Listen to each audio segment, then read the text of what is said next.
Pacific Film Festival. We have a live Q&A with Alex Liu, a fantastic storyteller. And today we also have my co-host, Melissa Bisagni. She is a board member of the DC Film Festival. So no, I'm not. You're not? I'm not a board member. Oh, you're not. I'm the festival director. We switch roles. Well, I just want to introduce everyone to Alex Liu, who's a fabulous storyteller, also a talented filmmaker, and everything above, and a handsome young man. So without further ado, I'd like to introduce Alex Liu. Hi, everyone. Thanks for having me. This is such an honor. I'm so excited to be here with you today to talk about your film. Amando and I both. I think both of us as like Asian American. I love him. He's from the Bay Area. I know his torment. I'm a reborn Catholic, or not a reborn, ex-Catholic. I was thinking of like, oh, I want to talk to him. Just talk to Alex. Are you going to be like one of those audience members that have like no questions, only comments? You're echoing really badly, Amando, for some reason. Am I really? Yeah. Okay. Let me change my. You're just how is it now? What's that? Yeah, it sounds better to me. Yeah. Okay, great. You're fanboying out, and you're supposed to be the tech head here, and you're just like, yeah, you can't focus. What's going on? Doing everything here. Okay, sorry. It must be It must be the content of Alex's film, a Sexplanation, that's throwing you off. That it's burning our computers.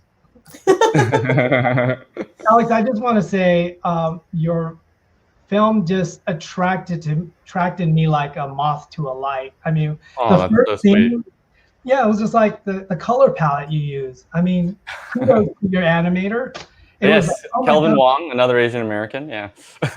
It set the light. It just attracted me. And then your B-roll was just so amazing. The ones you selected just caught my attention and just retained my attention. And it's hard to retain my attention. Yeah, mine too. So we spent a lot of time on that for sure. Yeah, and I think we wanted the movie. It's about sex. And maybe it's a serious take on sex in some ways, but we wanted to reflect what we think sex is, which is like a beautiful rainbow kaleidoscope of bright, warm feelings, and the color palette, we wanted to reflect that for sure. Yeah, I was just thinking like it was in a way humorous, but so serious too. It's kind of like when Asians, I'm not going to be stereotypical, but Asians always laugh. Even at a serious subject, they smile. Then they giggle or something like that when they're being told something. Oh, for sure. I think that's inherently, in us to do that. I know it's passed on through family traits, but it's like the movie. It's like the film. I mean, it's just, you smile and laugh, but it's a serious subject. We got to explain. I think sexual education is a must. I mean, to be aware of things. I mean, like you said, silence is. What did you say? Silence keeps the shame alive. Yeah, I think this is a difficult thing to talk about for many different reasons, right? Whether it's religion, just the culture you grew up in, the schools you went to, and because it's so difficult, bringing it up in maybe a serious light or in a darker light, which it oftentimes has felt to me. Sex has been very tied into shame and darkness and sadness. But to basically get people to maybe hear or stop or listen to something and consider something they haven't thought about before, the more kind of humor and light you can bring to it, I think the more attractive that is. And ultimately, I'm at a point now where I think that humor is probably the best way I've been able to de-shame many of my experiences. If you define humor as just that, the best humorists to me, the best satirists, the best comedians are people who can say something in a very plain, matter-of-fact, brutally honest way. And it's just an immediate reaction. It's one of the most honest reactions you can have. And if you get people to laugh to release that tension, to release that kind of fear or shame together in a community, the shame just can't live in that moment. So that was hopefully what we tried to get at, and hopefully what we managed to do in some ways. Yeah. Yeah, maybe reflect on how I raised. I have an adult child.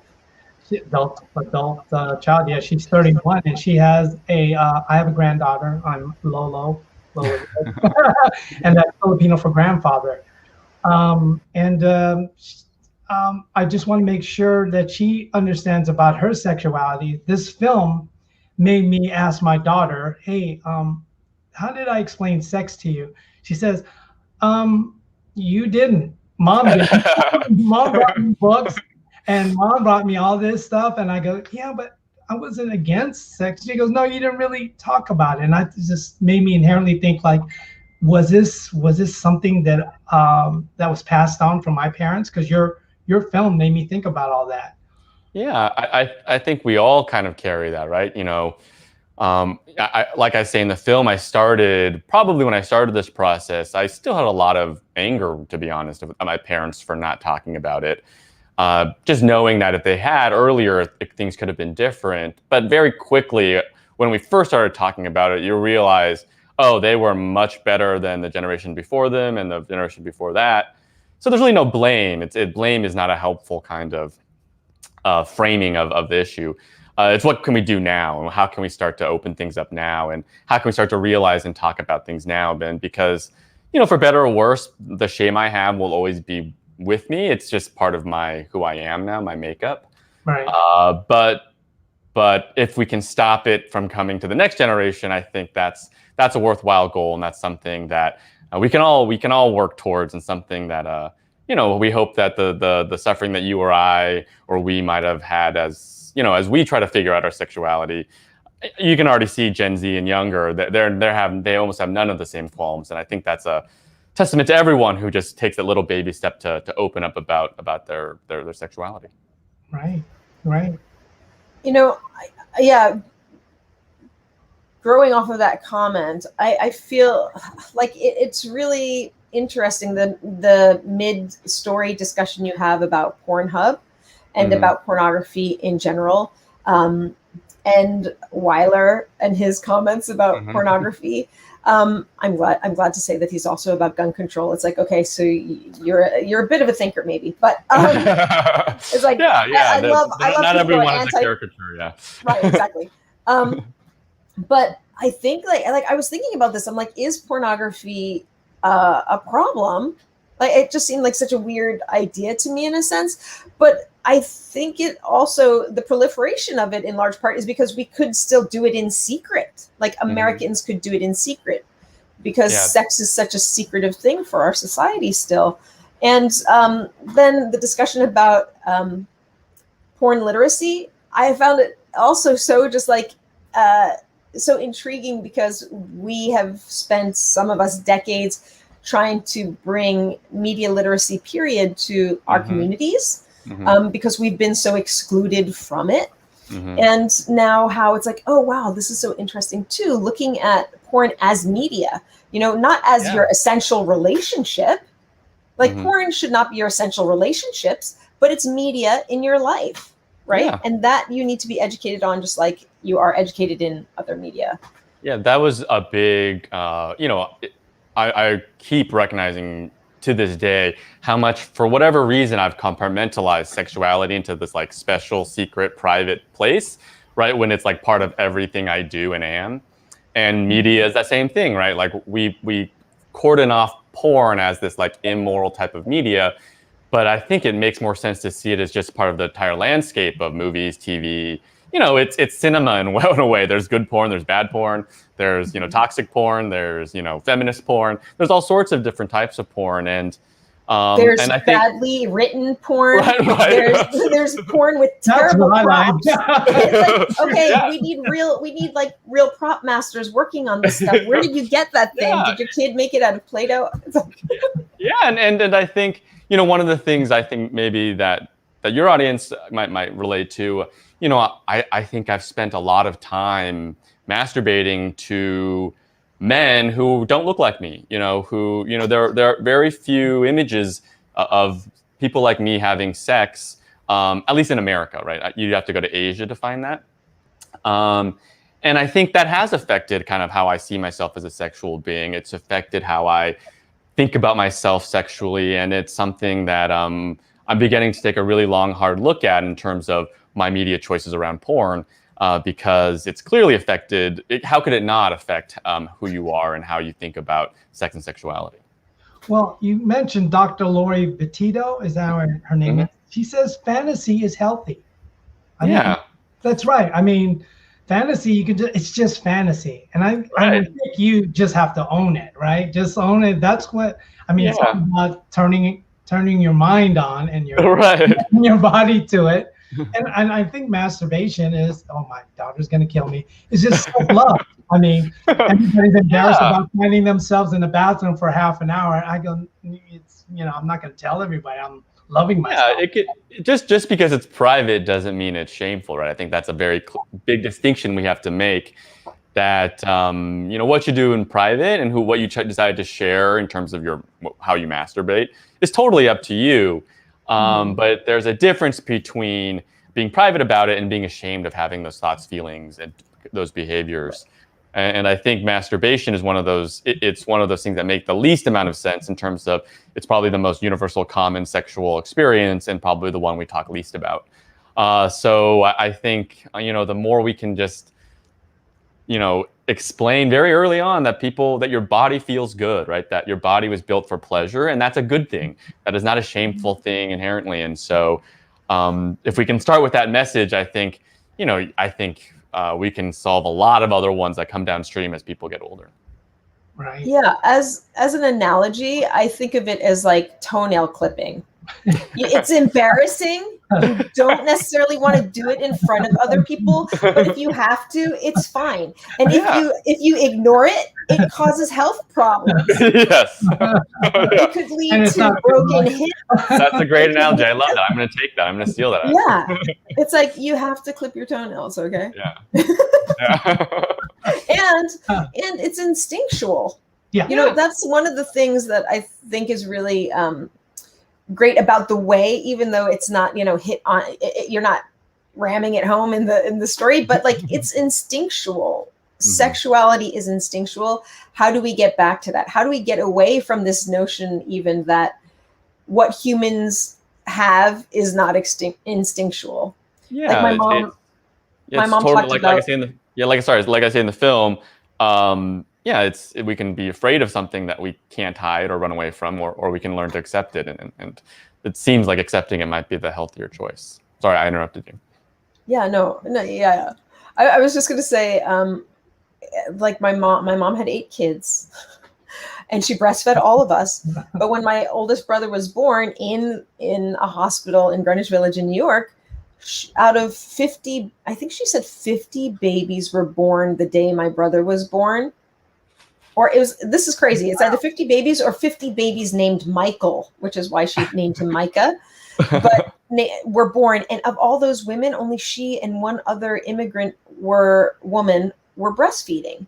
And it was just shamed by the staff, the other mothers there. And now we think of it like, whoa, that is an instinctual thing to do, to breastfeed your child. And I think a lot of the shame, besides like creating a whole other industry for formula, et cetera, that it was also wrapped up in the shame of sexuality when it comes to helping this new human survive. That's how messed up it has gotten, or it had been in our society. And it's great to see young people, like you said in your film, just being able to reset, reset where they get their education from, how they talk about these things with their peers and their parents. Those are great scenes with the parents and the. That was way more powerful than I initially anticipated. Yeah, I mean, your parents, you loved your parents when growing up, and you became depressed. I hate to bring this like Q&A. Oh no, that's okay. Because you were considering suicide, and you made a jovial moment out of that, and I go, oh my God, this is horrible. You consider suicide, and that, I mean, was it your parents or was it your? I mean, of course, your parents loved you. No. I think it was nothing, no negative messaging from my parents. Like I said in the film, it was just silence. And I think I was just I just didn't have any models to see a life of happiness going forward, right? There was no one in my community. There was nothing on TV. There was nothing in the media. No one in San Francisco?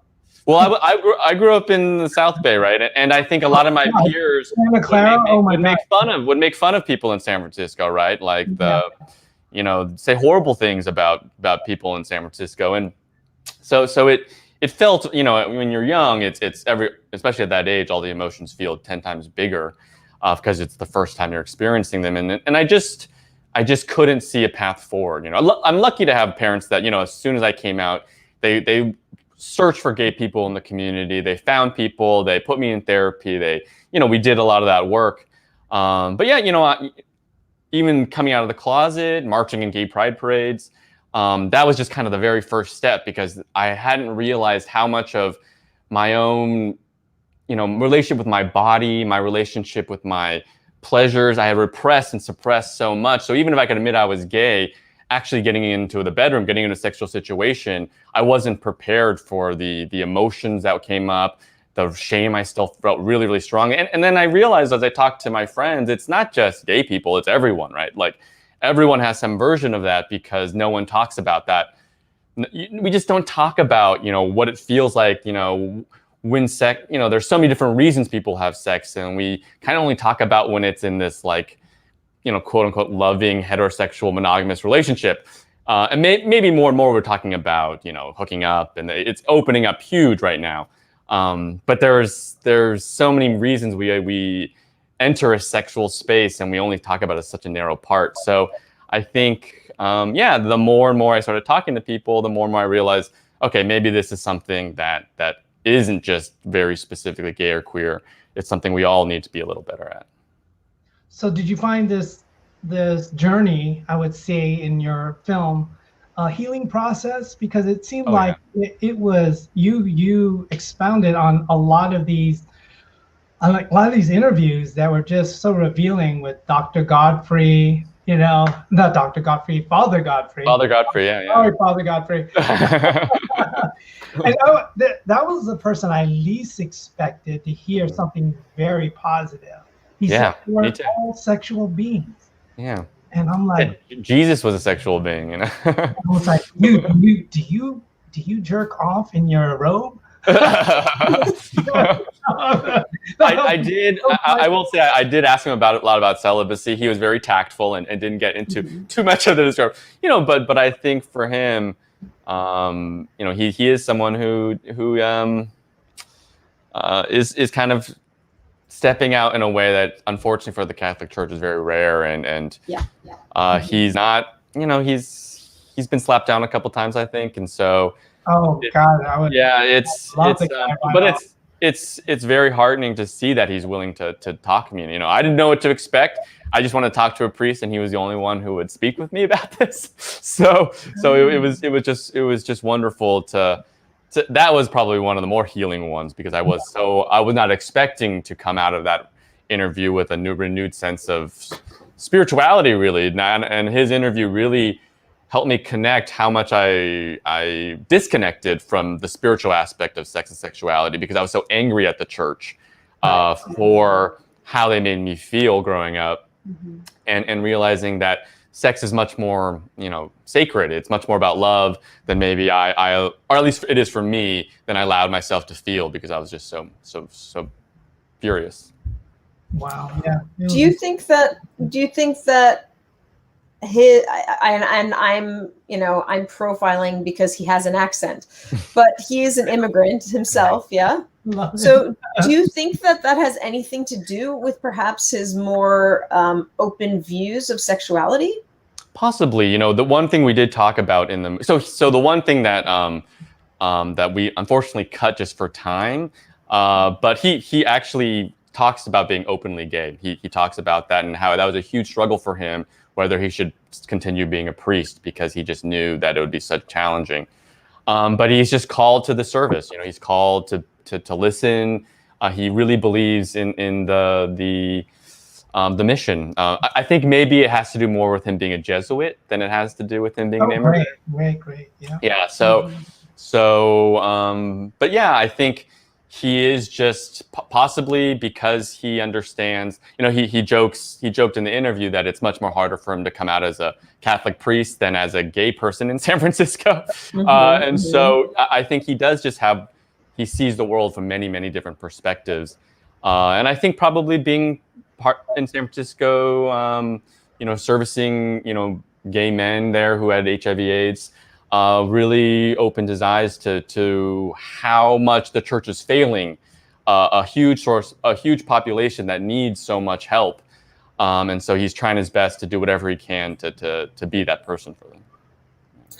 Yeah, so that's so interesting to hear from me because, as I had mentioned, I was born in Greenwich Village, and the hospital I was born in ended up being the epicenter of AIDS care in New York City, St. Vincent's. And also, I grew up in a regular neighborhood parish church, but also we went to a monthly Japanese church in Manhattan.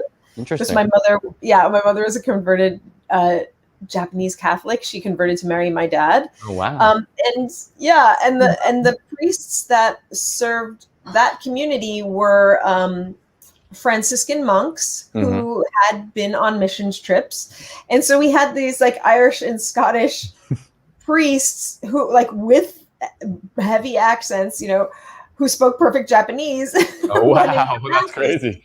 Yeah, and I just remember as a child, knowing that one priest in particular who I was extremely close to and was very influential in my life, that he was gay. It was not something that he ever told me, but it was, gayness maybe was just, one of the aspects of personality. I don't even know how to explain it. So it was not a big deal. Yeah. But then talking to some of the adults and elders in our community after his passing, and they were all shocked. I was shocked too that he died of AIDS because the church hid it. Yeah. They hid it.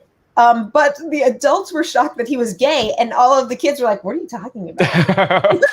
How did you miss this?" Yeah, I think that was also surprising to me, just spending a little time with him. That for so long I caricatured what a Catholic priest was, because I had a very limited and very negative experience. But there's, we contain multitudes, and I wanted to show that like a Republican state senator and a Catholic priest, they can have nuanced views on all these things that we maybe don't talk as much as we should about. Right. So let's talk about Senator Weiler. Yeah. It's amazing how you got that interview. So yeah. Well, he's a politician, so he's happy to be on camera. I was surprised. Did you just call the office and say? Yeah. We basically were like, "You're the one who got this passed in the first state. You want to talk?" We talked a little bit. I was clear. I was very open about my point of view, and I think what you're doing is harmful, but I'm willing to listen. I think he kind of got. Yeah, he got a little sense that I wasn't gonna, trap him or anything like that. So, yeah, we had a very, for me, kind of pleasant conversation. And spending time in Utah, I do think, for whatever reason, maybe it's the Mormon culture, maybe whatever it is, I think there is a genuine respect there. I think for at least many of them, maybe not everyone, maybe not the people who lead. Hi. But yeah, I think photobombed. Yeah, but I think he came to his beliefs, I think, honestly. That was my impression at the very least. And honest and very genuine, and living here in the DC area, that's hard to believe. Sometimes these people, and that's pretty genuine. I was like, that was a good interview with him. I'm surprised you got the interview. Taking his stance, and he stood by his stance, and you did with yours. Yeah, and I think it's maybe the cynical side of me does think that it serves him well and feeds his base to show that he's willing to talk to someone like me. I question whether the people who brought this resolution, he's just listening to his constituents, right? But the people who really are strongly in favor of this, putting money behind this, I wonder if they really believe it or it's just a way to rile up the base, because we don't talk about porn. It's easy to demonize porn. It's easy to, make it, political red meat. But when I talked to him, I do think he's grappling with these issues as well, and he's talking to both sides, which was good to hear. I think that there's some magical moments in your interviews, and even seeing your own expressions on camera. I think that was a wonderful thing that you left in, and that in fact there's a focus on faces in a sense to see people thinking. And so with Weiler, I just, you see him maybe hearing someone say something to him for the first time in his life, and him trying to take it in, if only at that moment to participate in the conversation and to be present, but then him really thinking about this, like, someone just said this to me, I've never thought about it before. And those are magical moments that I'm hoping we all can have more of in our lives. And I think that your film demonstrates that no one got shot in the end. It's just a conversation. Hoping no one to got hurt. help us be healthier and better. Right? Yeah, I think that was probably the best part of the film, speaking with people outside of my bubble, and trying very hard. I think, although I'm doing a lot of talking right now, I think the biggest lesson I've learned is how much, if we want things to change, how important developing listening skills are, right? Because I think it's very common, especially in a social media age, that you immediately say the first emotional reaction you have without really critically analyzing, where is this coming from? Is this actually coming from a well thought out belief, or is this just kind of like my emotional patterning that's coming out that I haven't really examined? And I'm realizing, if I want people to accept me and my sexual desires, beliefs, not to shame me, not to judge me, I have to be willing to do the same. And I have to be willing to do the same, especially for people who I disagree with. There will be some people who I'll never be able to speak with because they're not interested in that for many different reasons. But the more I can actually be a space of listening, create that, listening space for people, and hold my judgments and biases, not ignore them or not pretend like they don't exist, but at least hold them for a moment, think about them, I think the better we'll all be, and the more kind of connected, authentic sex lives we'll all have, because we'll have just so many different models and experiences we've listened to and internalized, and be able to take what you like, take what you don't, and go forward. I think so much of religion, especially in this country, is about just taking in lock, stock, and barrel what is given to you. And so much of our, you hear these stories about like music algorithms now. There was recently a story about how they're just, going to push us all to listen and like the same music. And I'm like, oh, maybe churches were the original algorithm. It's like, don't think about this. You love it. A nice little drone. Right. But now we're like, no, I really like punk. How come I don't get any punk on my music stream, right? And it's got to be the same with our spirituality and our sexuality. It's like, no, I don't like this. Like, there's that funny little clip that you have where the woman is like, there's more than one position, like, you've only been taught one, there's only one, but how things can be revelatory. Oh, I just love the that. Kinsey movie, right? That Kinsey. Yeah, it's from Kinsey. Yeah. Can you? No, go ahead. I was going to ask an awkward question. But please. We live in the awkward. This is not an awkward conversation at all. The film's not awkward ever. I'm embracing it. When you went to Rutgers University, that is the highlight of the film. I could not stop laughing. There was it Dr. Komisarek and Dr. Weiss. Mm-hmm. Oh my God, they were like. They were just so approachable. And they're wonderful, wonderful, beautiful human beings for sure. Okay, here's my question. How did you ejaculate in an MRI machine with that thing buzzing in your head and a mask over your face. Yeah, it was not easy. It was not sexy. It was very difficult. You just pull back to your deepest, most potent fantasies and hope to go from there. Because yeah, they you can't watch porn or anything like that because they would interfere with data readings, right? Thing in case you're encased in it. Yeah. So I'm gonna give you a little lube. My recommendation to them was just make sure it's silicone-based lube because the water-based dries out too quickly. That was my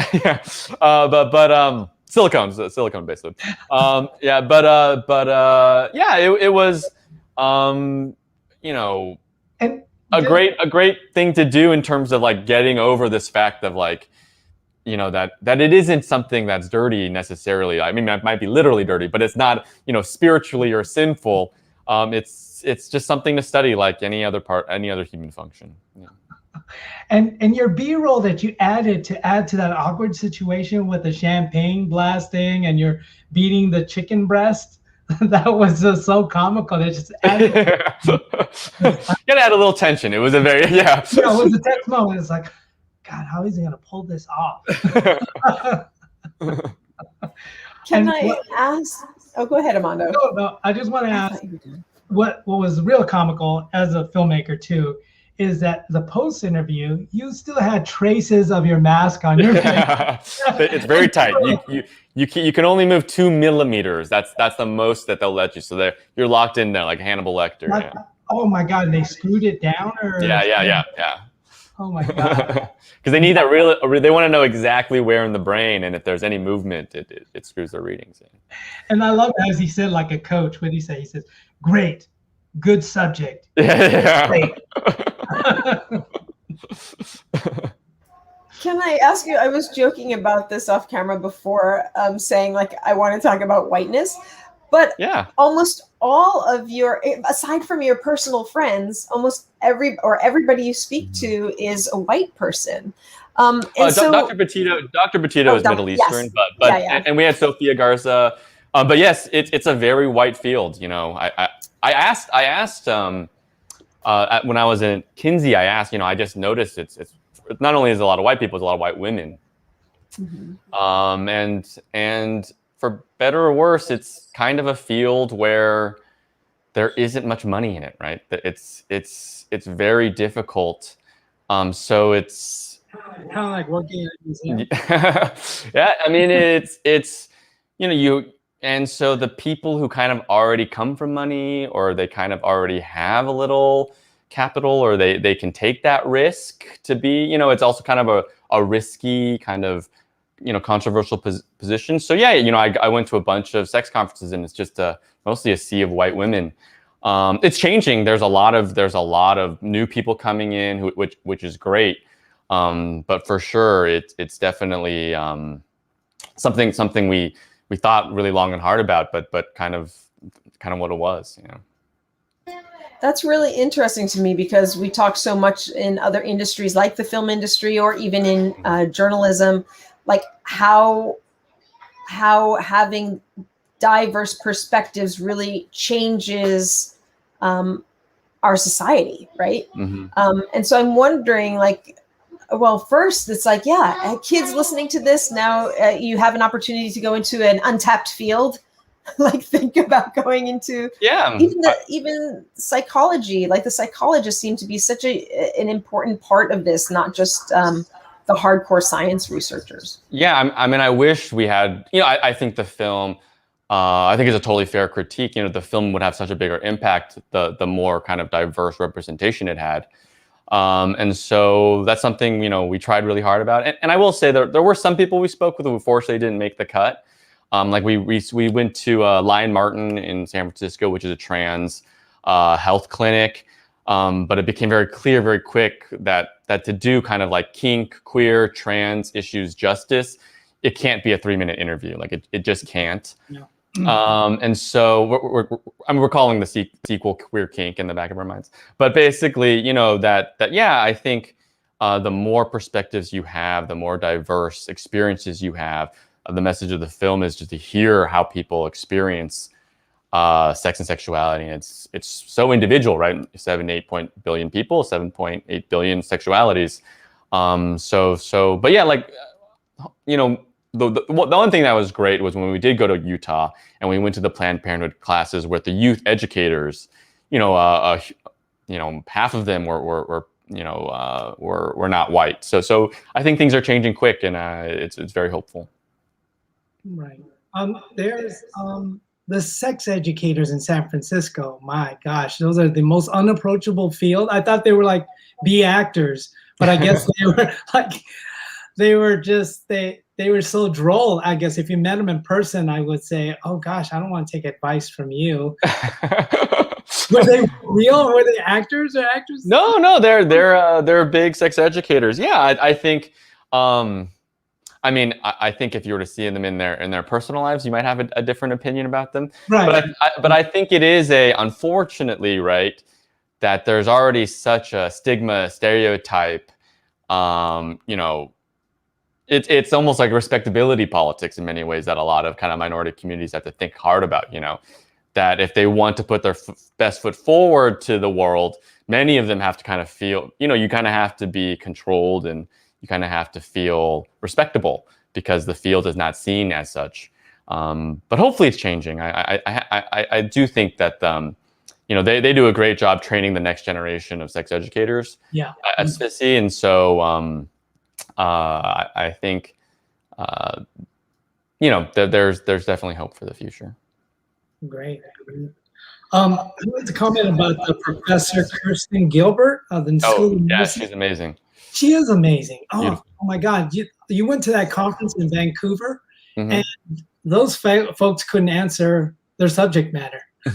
What is sexuality? It seemed like they couldn't answer it. And I guess Professor Gilbert answered it right away. She's a professor of School of Nursing, right? Yeah, she's kind of like, but because abortion is legal and is paid for by the state in Canada, they don't really do that. But she's kind of like the Planned Parenthood of Canada. She's the director of education there, and so she's the person who's called into schools when they want to do a sex education class, but they don't know how, right? So she's the one explaining to 5-year-olds, to 18-year-olds. So she just has that experience speaking to many different types of audiences, answering all different types of questions. Whereas most scientists, researchers, I think, the more we talk to them, we just realized how embryonic the field is, that they don't have the basic framework and data and research to even speak about very, very easy questions like, what is an orgasm? How do you define an orgasm? How do you define sex? How do you define sexuality? But I think Kristen Gilbert is on the right track in terms of making sure we think about sex, not just about intercourse, orgasm, genitals, that we think about sex as human connection and identity and, pleasurable, intimate experiences of all different types, conversations like these, a pat on the shoulder, a compliment to a friend, a colleague, all of those have a sexual component. It's not sex, but there is a sexuality there that I think we should embrace because it's part of what makes being human so wonderful and lovely and joyful. Right. Own it, as they say. Well, that was also really interesting, just talking about pleasure, which is what you're talking about now, I think, and just how Yarber line that out, I guess, pleasure. He is on it. Right. But just I'm working in a museum and I've been on the floor since the COVID, and I have 2 little girls here. And just, I realized, like, if someone is wearing something that's cool, like, I should just say it to them, like, that shirt is so cool, and how much joy people get out of those small comments because they don't hear it. It's not something in our society that we encourage. Right. And just how you just see, like, this, explosion of endorphins even just from saying one tiny thing like that. Yeah. And how, absolutely, I see that as being sexual in some way. But isn't that what life should be about? Again, like happiness, or like what you've discovered for what you want from your life. Right. Yeah. I think, I worry a lot about how much our life has, especially a pandemic, but before then, of course, still too, just how virtual our lives are becoming and how that adds to disconnection. I mean, there's just nothing like being in the room with another person. You know, I would say I've had conversations where we never touched that felt more intimate and sexual than being fully penetrated, let's say. You know, like that. Like, I think the more we can see human connection as a playground, you know, there are rules in a playground, but when the rules are met and everyone feels safe, it's such a wonderful, joyful place to be, right? And that's how at least I am starting to see life more, rather than this, you know, scary, you know, uncontrollable urge that I need to control, right? So it's something that I think we all need to hopefully think a little bit about. You know, how do you want to be a human in the world, and how can you help contribute whatever little part you can to making sure we all just feel connected and loved. I have to say, I had an experience once in Canada also, where I was at a show of Tanya Tagaks. I don't know if you know her, but she's an Inuit throat singer. And it was like in this like bombed out old church. It was freezing cold. And like, I was just so into the show. And afterwards I was like, I think I was just in an orgy. Like, I literally had that feeling, and it was music. Yeah. I think music is one of the biggest, you know, it's a communal experience. You're all sharing it together. You're sharing this totally connected, pleasurable, intimate moment with one person. I think it's, you know, it's totally comedy shows, laughter, all that, you know, it's all part of the same, you know, playground. Yeah.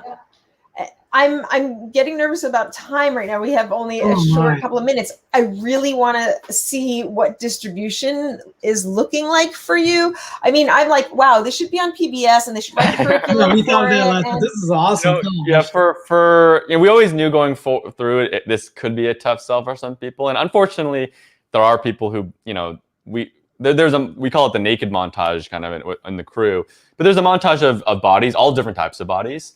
That are not presented necessarily in an overtly sexual way, but just talking about how we need to accept all types of bodies. And I kind of put it in there because most of the naked bodies I see are porn, which I think is not a great representation at all. No. You should go to Europe and go to the FKK beach. Oh, yeah. I think going to bathhouses in Asia and Europe has been very instrumental in me understanding how Americans, why they're so ashamed of their bodies, because they don't see their peers and their community members naked like they would in a bathhouse, you know, and realize that all bodies are very different and beautiful and special. And so, yeah, I think that's going to be a tough sell for many people. Hopefully it's not. But our goal now is we're kind of in the last processing of trying to pitch this, get this out. So hopefully by the end of the year, it will be more widely available in one form or another. That is so exciting. What's your next project? Yeah, I mean, we're thinking a lot about do we want to stay in this sexual realm? I joke queer kink.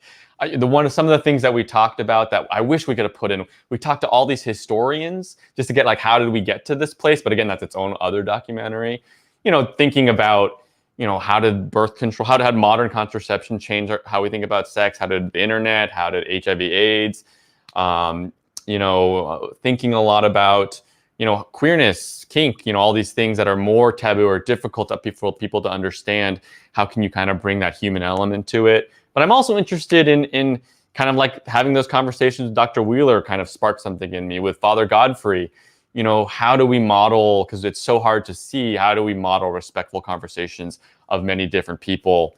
And who are the people who are, you know, off Twitter doing the work of actually creating a community of a variety of viewpoints, and there are people doing that. You know, when I was in Provo, I saw many different Mormon people who were trying to get very conservative people see gay people as humans. That's a lot of work that needs to be done, and just kind of show the model of you know, we like kind of like the message of the film, silence is shame. So how do we actually start talking to each other? And that's something I'm also very interested in. You know, there's the NPR Sunday morning show On Being. Oh, like no, well, it's just about spirituality, and they talk about books and all kinds of stuff.